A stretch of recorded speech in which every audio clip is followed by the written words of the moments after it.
As the sun rises on this foggy Veterans Day, we find ourselves at Palm Center on the Beeline Highway on the outskirts of Palm Beach County, Florida.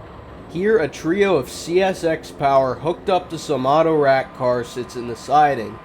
Slicing through the thick fog, I met up with CSX train M453, a southbound mixed freight to Miami at a private road, and the horn echoed across the plains.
As the fog began to lift, I ventured over to Lake Placid in Highlands County, Florida, and you can probably guess what I was up to today.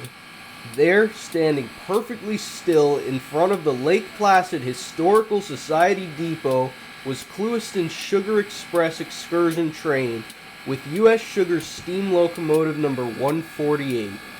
Today the locomotive was assigned to the Clewiston Comet, which would depart Lake Placid at 10 a.m. and then arrive at Clewiston for a 2-hour layover for lunch before heading back to Lake Placid with diesel power. With the dynamo whirring away, the 148 looked and sounded just as stunning as ever today. However, there was one minor alteration. Starting with this trip, the 148's bell was equipped with an air actuator instead of being freely swung. While it was much more aesthetically pleasing to see the bell free swinging, I noticed that the bell would often get stuck on previous trips, so it wasn't a complete surprise that this was done. However, I also noticed that the rope for the bell was never disassembled. Nevertheless, it was a beautiful day to chase a steam locomotive, and the winds had calmed down today, so my drone was charged up and ready for action. And as the 148 built up steam pressure, I hustled to the other side of the tracks to set up my tripod.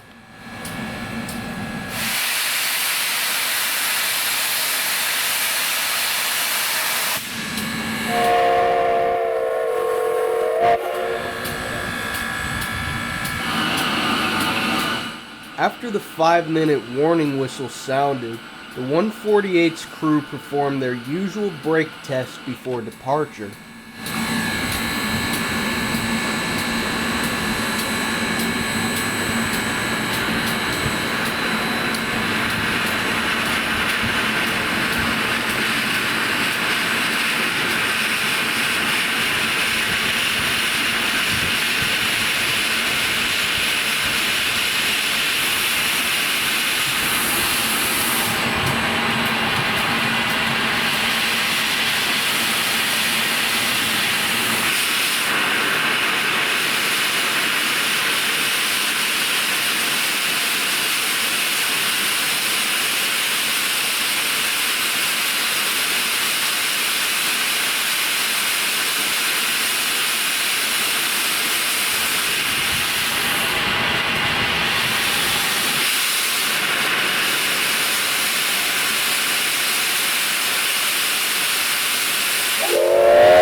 At 10 a.m. sharp, U.S. Sugar engine number 148, with some light wheel slip and the whistle blasting loudly, guided the Clewiston Comet out of the station on its journey to Clewiston.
Now let's chase the Clewiston Comet from Lake Placid, Florida to Clewiston, Florida.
At the Caloosahatchee Swing Bridge in Moorhaven, the 148 and its crew waited patiently for the bridge to close, and I stopped at the US 27 bridge overlooking the Caloosahatchee River. But when the bridge closed, there seemed to be a bit of an issue, and this meant that the bridge had to be reopened and then closed again. This hurdle set the train back quite a few minutes on its already tight schedule. However, this provided an opportunity to get a glimpse in between the rails on the bridge.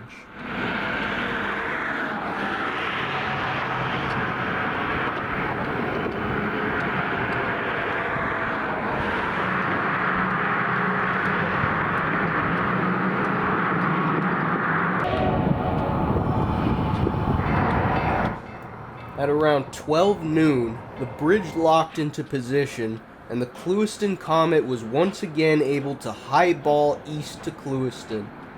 And after catching the train at the bridge, I made a beeline for State Road 720 to squeeze in another drone shot.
At around 1:45, with a blast of its whistle, the Clewiston Comet arrived safely at USSC Railroad's North End shops in Clewiston, where all the happy passengers would disembark the train for some lunch before heading back to Lake Placid. Thus ended yet another fun-filled and satisfying chase of Clewiston's Sugar Express. And once again, I'd like to thank the folks at US Sugar, FMW Solutions, and Sugar Express for making this operation possible. But before I left for the day, I took a look at US Sugar's newest 6-axle power, parked on a siding next to the shops. The former Southern Pacific leaser was still on the property, and yet another SD40-2 was coupled to it. Even though these weren't running at this time, I did manage to catch a US Sugar cane job at Evercane Road on its way to Clewiston.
As always, be sure to like, comment, and subscribe. This is Casual Railfan, signing out.